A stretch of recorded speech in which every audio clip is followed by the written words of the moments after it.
I never believed in urban legends until I became one myself. Now, sitting in this sterile hospital room with restraints on my wrists, I need to tell someone what really happened. The doctors think I'm delusional, but you have to understand, everything I'm about to tell you is true. It started 3 months ago when I moved to Millbrook, a small town in upstate New York. I'd taken a job as a freelance journalist, and the rent was cheap enough that I could finally work on the book I'd been planning for years. The locals were friendly enough, though they had this peculiar habit of going quiet whenever certain topics came up. The first time I noticed it was at Murphy's Diner on Main Street. I was interviewing elderly residents about the town's history when I mentioned the abandoned Blackwood estate on the hill overlooking the town. The entire diner fell silent. Forks stopped halfway to mouths. Even the coffee machine seemed to quiet down. "You don't want to go poking around up there, son," said Harold, the town's unofficial historian. His weathered hands trembled as he set down his coffee cup. "Some stones are better left unturned." But I was a journalist. Unturned stones were my specialty. The Blackwood estate had been abandoned since 1987, when the last member of the family, Rebecca Blackwood, disappeared without a trace. According to public records, she'd been the town's librarian, a quiet, unremarkable woman in her 30s who lived alone in the sprawling Victorian mansion her great-grandfather had built in 1892. The official story was that she'd simply left town, but locals whispered about something else entirely. They spoke in hushed tones about lights in the mansion's windows, about screams echoing from the hill on moonless nights, and about the children who'd gone missing over the decades, always during the new moon, always without a trace. Urban legends, I told myself. Every small town had them.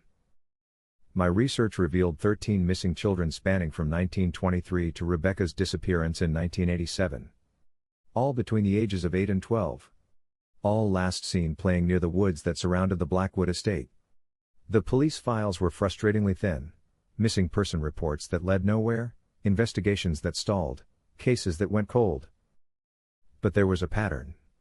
Every disappearance coincided with the new moon. The next new moon was in 5 days. I decided to visit the estate during daylight first. The wrought iron gates stood open, hanging on rusted hinges that screamed when the wind caught them. The driveway was overgrown with weeds that crunched under my feet as I walked toward the house. The Blackwood mansion loomed against the gray October sky like something from a Gothic novel. 3 stories of weathered wood and broken windows, with a wraparound porch that sagged under the weight of neglect. Ivy covered most of the eastern wall, and several of the roof tiles had fallen, leaving dark holes that looked like missing teeth. I circled the house, taking photos for my article. Most of the windows on the ground floor were boarded up, but I found one around back where the plywood had warped enough to create a gap. I squeezed through, my jacket catching on rusty nails. The smell hit me first, musty air thick with decades of dust and something else, something sweet and rotten that made my stomach turn. My flashlight beam revealed a kitchen frozen in time. Dishes still sat in the sink, now covered in a film of grime. A calendar on the wall showed October 1987, the last month Rebecca Blackwood had been seen. I moved through the house methodically, documenting everything. The living room was filled with antique furniture draped in white sheets that had yellowed with age. Family portraits lined the walls, generations of Blackwoods staring down with dark, serious eyes. In every portrait, I noticed the same distinctive feature, a small, crescent-shaped birthmark on the left temple. The dining room table was set for 2, though dust covered the china plates like snow. Fresh flowers had once sat in the centerpiece vase, now only brittle stems remained, scattered around a pile of what looked like children's drawings. My hands shook as I picked up the papers. They were crayon drawings, the kind a child might make, stick figures holding hands under a smiling sun, a house with smoke curling from the chimney, a family of 4 standing in front of a tree. But these drawings were different. In each one, additional figures lurked in the corners, dark shapes with red eyes watching the happy scenes. At the bottom of the pile was a different kind of drawing, done in black crayon with violent strokes. It showed the mansion surrounded by small figures, children, I realized with growing horror. And standing in the doorway was a tall figure with long dark hair and something that might have been a crescent moon on its forehead. A sound from upstairs made me freeze. Footsteps. Slow, deliberate footsteps moving across the floor above my head. I held my breath, straining to listen. The footsteps stopped, then started again, moving toward what I assumed was the staircase. I clicked off my flashlight and crept toward the back door, but the sound of wood creaking made me look up. Someone was coming down the stairs. I ran. I squeezed back through the window, scraping my arms raw, and sprinted across the overgrown yard. Behind me, I heard the back door slam open, but I didn't look back. I didn't stop running until I reached my car at the bottom of the hill. That night, I researched the Blackwood family more thoroughly. What I found chilled me to the bone. The Blackwoods had been in Millbrook since its founding, and they'd always been different. Newspaper archives from the 1920s mentioned peculiar ceremonies conducted on their property. A 1943 article referenced a police investigation into ritualistic activities that was quickly dropped. There were whispers of devil worship, of children offered as sacrifices, of deals made with entities that existed in the spaces between worlds. But it was a 1962 article that made my blood run cold. It described the disappearance of 8-year-old Tommy Morrison, who'd been playing near the Blackwood estate when he vanished. His body was found 3 days later in the woods, but according to the coroner's report, he'd been dead for weeks. The discrepancy was never explained, and the case was closed without resolution. The children weren't just disappearing. They were being taken somewhere else, someone else, and returned as empty shells. I should have left Millbrook then. I should have packed my bags and driven back to the city, should have written the story from a safe distance. Instead, I decided to return to the mansion on the night of the new moon. I told myself I was being professional, thorough. The truth was, something was drawing me back to that house. In my dreams, I could hear children laughing and playing, could see a woman with dark hair and a crescent-shaped birthmark beckoning me forward. October 31st, Halloween night in the new moon, I parked at the bottom of the hill and hiked up through the woods. The darkness was absolute, even with my flashlight, I could barely see 3 feet ahead. The trees seemed to lean in around me, their branches reaching like gnarled fingers. The mansion looked different at night. Lights flickered in the windows, not electric lights, but something softer, like candlelight. I could hear music drifting from inside, a children's song played on what sounded like an old music box. The front door stood open. I should have run. Every instinct screamed at me to turn around and leave, but my feet carried me forward. The music grew louder as I approached, and I could hear voices now, children's voices singing along to the melody. Ring around the rosy, pocket full of posies. I stepped across the threshold, and the singing stopped. The house was exactly as I'd left it, covered in dust and draped in shadows. But the music box continued its tinkling melody from somewhere deeper inside. I followed the sound through the living room, past the dining table with its rotting flowers, toward a door I hadn't noticed during my daylight visit. The door was slightly ajar, and warm light spilled from the gap.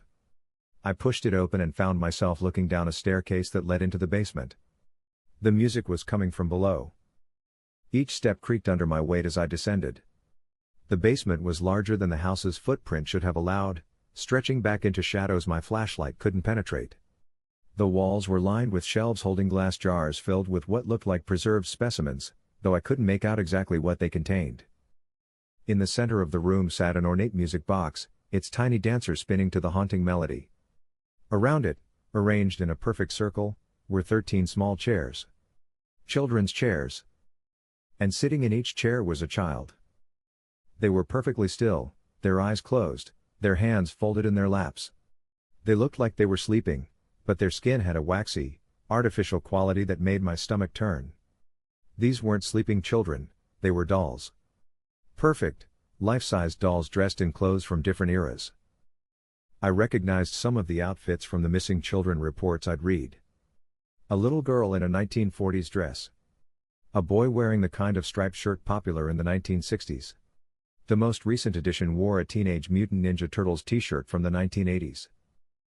They're beautiful, aren't they?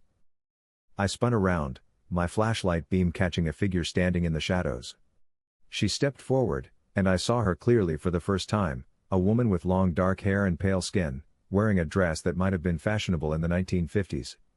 On her left temple was a distinctive crescent-shaped birthmark. Rebecca Blackwood. The woman who'd disappeared in 1987. "I've been waiting for you," she said, her voice soft and melodic. "I knew you'd come back. They always do, the ones who are meant to join us." "You're supposed to be missing," I managed to say, though my voice came out as barely a whisper. She laughed, a sound like silver bells. "Missing? I'm exactly where I'm supposed to be.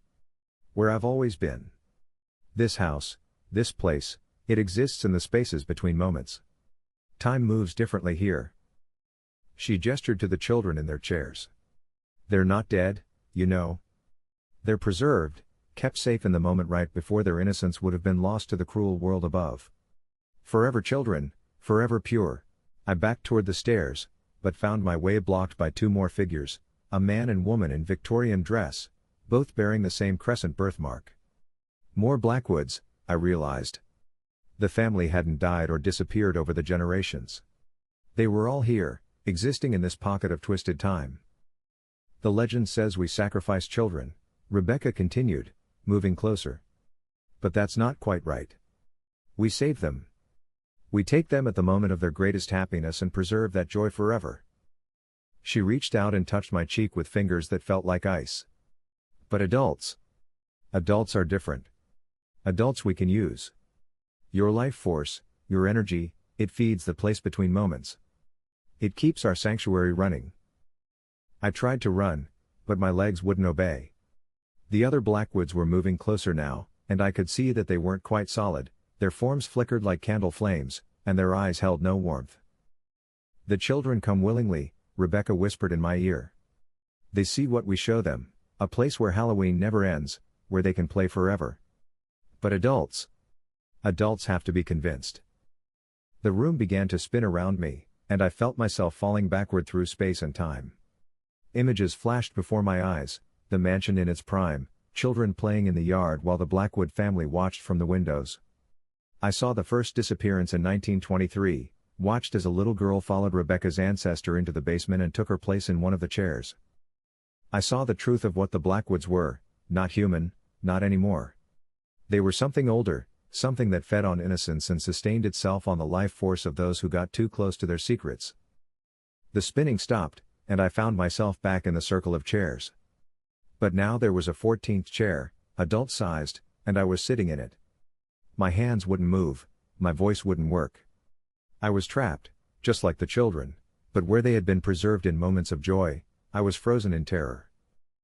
"Don't worry," Rebecca said, patting my shoulder. "You'll understand soon. Time moves differently here. What feels like hours to you are only seconds in the world above. But eventually, your energy will be drained, and you'll join us properly. Become one of the family." That's when I understood the real horror. The Blackwoods weren't just preserving children and feeding off adults, they were creating more of themselves. Everyone who disappeared didn't just vanish, they were transformed, added to the collective that existed in this space between moments. I tried to scream, but no sound came out. I could only sit there, watching as Rebecca wound up the music box again and the children's eyes fluttered open. They turned to look at me with expressions of gentle curiosity, their faces innocent and terrible. "Ring around the rosy," pocket full of posies, they began to sing, their voices harmonizing in an otherworldly chorus. "Ashes, ashes, we all fall down." But I didn't fall down. I couldn't. I was trapped in that chair, feeling my life force slowly drain away while the Blackwood family grew stronger. Minutes passed like hours, hours like days. I aged without aging, weakened without dying. Then something impossible happened. I remembered my phone in my pocket, the one thing the Blackwoods hadn't accounted for. Modern technology, existing in the space between their ancient magic and the real world. With tremendous effort, I managed to activate the emergency call feature.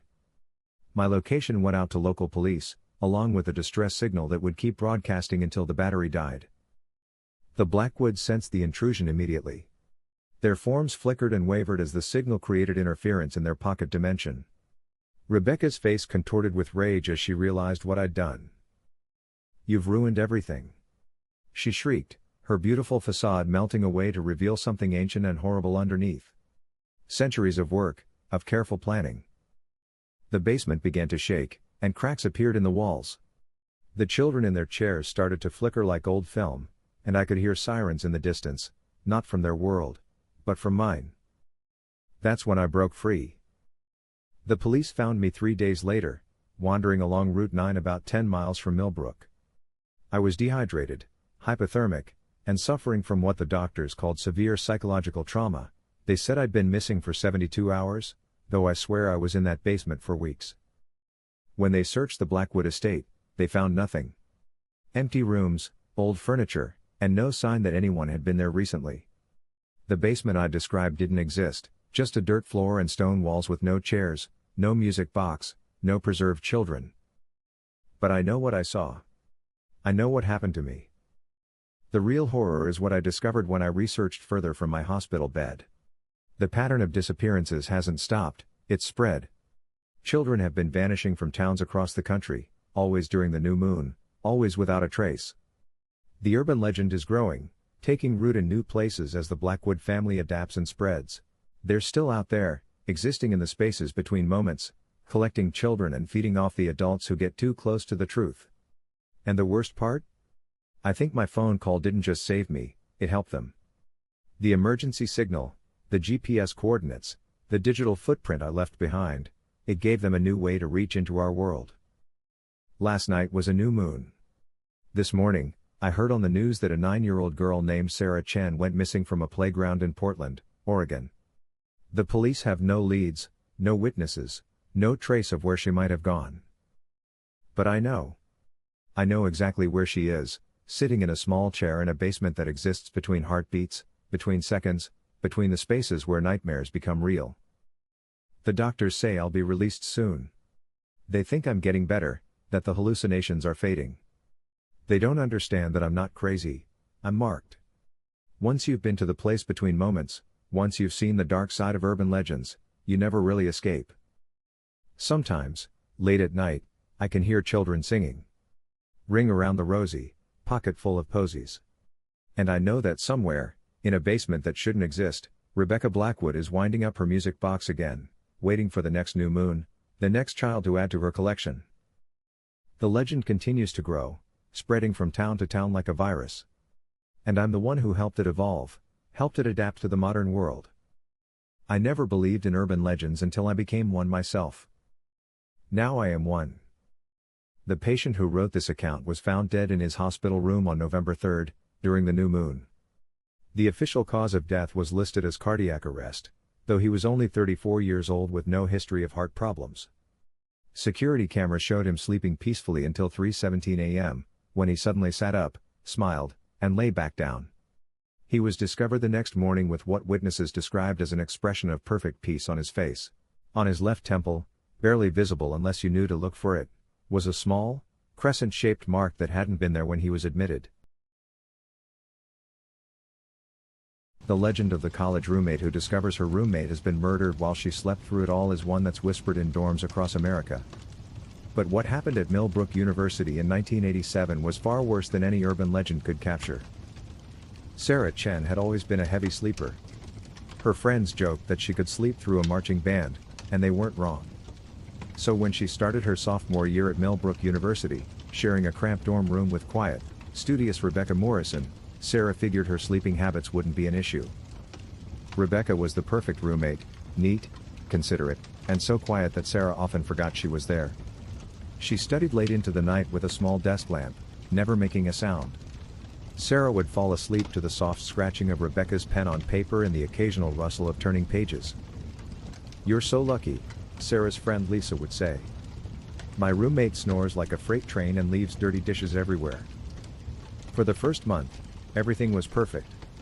Rebecca kept to her side of the room, maintained her half of their mini-fridge, and even left little post-it notes when she borrowed Sarah's shampoo or toothpaste. The notes were always signed with a small smiley face that made Sarah smile in return. The first sign something was wrong came on a Tuesday night in October. Sarah woke up around 3 a.m. with an odd feeling, that sense you get when someone is watching you. She opened her eyes to see Rebecca's silhouette sitting at her desk, but something was off. Rebecca wasn't writing. She was just sitting there, perfectly still, facing Sarah's bed. "Becca?" Sarah whispered. "You okay?" The silhouette didn't respond. Sarah blinked, and suddenly Rebecca was writing again, the familiar scratching sound filling the room. Sarah figured she'd been dreaming and went back to sleep. The next morning, Rebecca seemed perfectly normal. She was already dressed and ready for her 8 a.m. chemistry class when Sarah's alarm went off. "Morning, sleepyhead," Rebecca said with her usual smile. "I left you some coffee in the pot." Sarah thanked her and forgot about the strange middle of the night encounter. But it happened again the following week. This time, Sarah was sure she wasn't dreaming. Rebecca was sitting at her desk at 2:47 a.m. Sarah checked her clock, completely motionless, facing Sarah's bed. When Sarah sat up to get a better look, Rebecca immediately resumed writing. "Rebecca, are you sleepwalking or something?" Sarah asked the next morning. Rebecca looked genuinely confused. "Sleepwalking? No, why?" Sarah explained what she'd seen, but Rebecca just laughed it off. "I'm a night owl, you know that. Sometimes I take little breaks from studying to rest my eyes. You probably just caught me in one of those moments." It was a reasonable explanation, but something about it didn't sit right with Sarah. She decided to pay closer attention. Over the next few weeks, Sarah began to notice other strange things. Rebecca's post-it notes became more frequent and oddly worded. Instead of "borrowed your shampoo, thanks," they now read things like "used your shampoo while you slept soundly," or "your toothbrush tastes like mint dreams." The scratching sounds at night grew more intense, lasting for hours without pause. Sometimes Sarah would hear what sounded like erasing, frantic, violent scrubbing sounds that went on for minutes at a time. Sarah also realized she never actually saw Rebecca leave for classes or return from them. She would fall asleep with Rebecca at her desk and wake up with Rebecca at her desk, as if she'd never moved. When Sarah asked about Rebecca's classes, her roommate would give vague answers about professors and assignments, but never any specific details. The breaking point came on Halloween night. Sarah had gone to a party and returned to the dorm around midnight, slightly tipsy and exhausted. She collapsed into bed without turning on the lights, noting that Rebecca's desk lamp was on and she could hear the familiar scratching. But as Sarah lay there, trying to fall asleep, she realized the scratching wasn't quite right. It was too rhythmic, too deliberate. It sounded less like writing and more like carving. Sarah crept out of bed and tiptoed toward Rebecca's side of the room. In the dim light of the desk lamp, she could see Rebecca hunched over her notebook, moving her pen back and forth with mechanical precision. But as Sarah got closer, she realized Rebecca wasn't using a pen at all. She was holding a small, sharp knife. Sarah's breath caught in her throat as she saw what Rebecca was doing. She wasn't writing in a notebook, she was carving words into the wooden desk surface, the same words over and over again. "Sarah sleeps so deeply. Sarah never wakes up. Sarah will never wake up." The desk was covered with these carved phrases, hundreds of them, gouged deep into the wood. Some were fresh, the wood shavings still pale and new. Others were old and darkened, as if they'd been carved night after night for weeks. Sarah backed away slowly, her heart pounding so loudly she was sure Rebecca would hear it. But Rebecca continued her carving, completely absorbed in her work. Sarah grabbed her phone and keys as quietly as possible and slipped out of the room.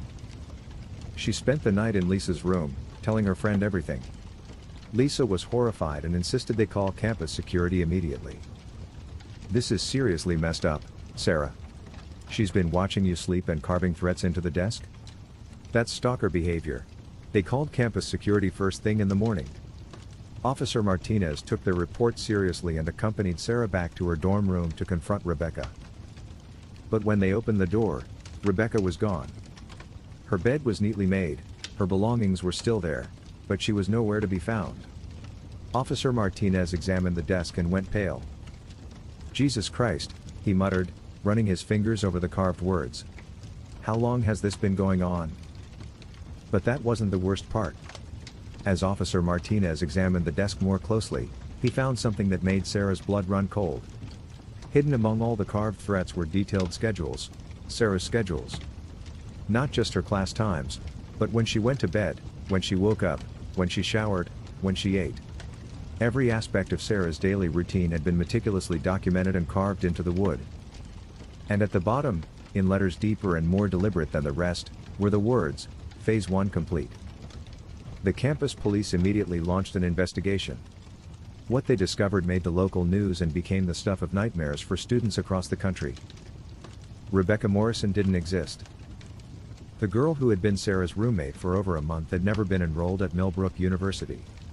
The name Rebecca Morrison appeared on no official records, no class rosters, no student ID databases. The student ID she'd been using was a fake, and the personal information she'd provided to housing was completely fabricated. But the most chilling discovery came when they traced the origin of the fake ID. It led them to a storage unit on the outskirts of town, rented under the name Rebecca Morrison 6 months earlier, long before Sarah had even been assigned her dorm room. Inside the storage unit, police found dozens of notebooks filled with detailed surveillance notes about Sarah Chen. Photos of Sarah taken from a distance, walking to class, eating in the cafeteria, studying in the library. Floor plans of the dorm building with Sarah's room clearly marked. And most disturbing of all, a detailed timeline labeled Operation Roommate that outlined a months-long plan to become Sarah's roommate and monitor her every move. The notebooks revealed that the person calling herself Rebecca had been stalking Sarah since the end of her freshman year. She had somehow accessed Sarah's housing application and specifically requested to be her roommate, using forged documents and a fake identity. But the real Rebecca Morrison, the girl whose identity had been stolen, had been found dead in her apartment in Denver 3 months earlier. The murder had never been solved, but now it was clear that someone had killed her specifically to steal her identity for this elaborate stalking scheme. The most terrifying part was what the notebooks revealed about Phase 2. The plan was simple and horrifying. After months of establishing trust and learning Sarah's habits, the fake Rebecca was going to kill Sarah in her sleep and take over her life, just as she had done with the real Rebecca Morrison. The final entry in the notebook, written the night before Sarah discovered the truth, read, "Sarah Chen sleeps so deeply. Tomorrow night, Sarah Chen will sleep forever. Then I become Sarah Chen." Phase 2 begins. Sarah had discovered the carved threats just hours before her own murder was scheduled to take place. The person who had been masquerading as Rebecca Morrison was never caught. She vanished completely, leaving behind only the carved desk, the notebooks, and the terrifying knowledge that she was still out there, probably already selecting her next victim.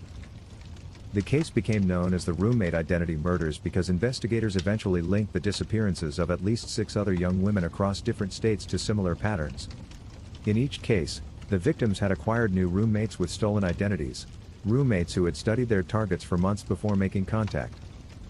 Sarah transferred to a different school and never lived with a roommate again. But she never forgot the sound of that knife carving into wood night after night, or the realization that someone had been lying in the bed 3 feet away from her, planning her murder while she slept peacefully, completely unaware. The carved desk was kept as evidence, but strange things began happening to anyone who spent time near it. Campus security guards reported hearing scratching sounds coming from the evidence room at night. A detective working the case claimed he started finding post-it notes in his home, signed with smiley faces, even though he lived alone. Eventually, the desk was destroyed, burned in an industrial incinerator. But even then, workers at the facility reported seeing a woman's silhouette in the flames, still making carving motions with her hands as she burned. The legend of the roommate murder has been told and retold so many times that most people think it's just another urban myth. Students still share the story during orientation week, laughing nervously as they meet their new roommates. But Sarah Chen knows the truth. She knows that somewhere out there, a woman with no real name and no real identity is still playing the long game, still befriending young women, still earning their trust while she plans their deaths. And sometimes, late at night, Sarah still wakes up with the feeling that someone is watching her sleep. She'll sit up in her bed, scan her empty apartment, and listen carefully for the sound of carving. Because the one thing the police never found in that storage unit was the knife. The knife that had carved hundreds of threats into a wooden desk, night after night, while Sarah slept just feet away. The knife that's still out there, still carving, still preparing for the next phase 2. Sarah sleeps with her bedroom door locked now, and she's a much lighter sleeper than she used to be. But sometimes she wonders if that's enough. Sometimes she wonders if her new apartment's previous tenant really moved out voluntarily, or if she simply became someone else. After all, the most successful identity theft is the one where no one ever realizes the original person is gone. And Sarah has started finding post-it notes again. Hey everyone, thanks so much for watching. If you enjoyed the video, please hit that like button and share it with your friends. Your support helps us grow and create even more awesome content. We appreciate you being part of the journey.